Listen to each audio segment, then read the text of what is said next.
दंड वाजवणे ही महाराष्ट्राची संस्कृती आहे, सायकोलॉजी, मानसशास्त्र आहे.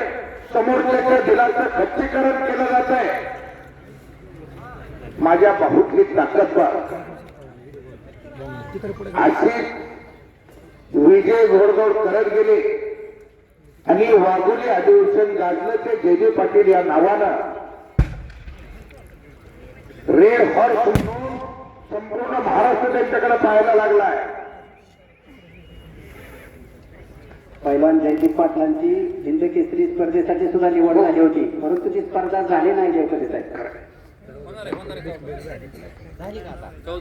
14 तारखेला ती स्पर्धा होणार आहे.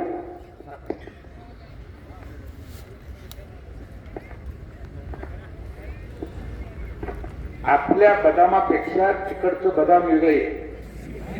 खरंच ऐका की, त्याला मामरा बदाम एक नावाचं चीज आहे, त्यामुळं ते शरीरावरचं का बदल आहे.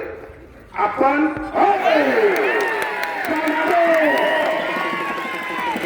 आमदार बदलादारा पुत्र आणि पुत्र जयदीप पाटील सालावरती विजय झाले आणि माऊली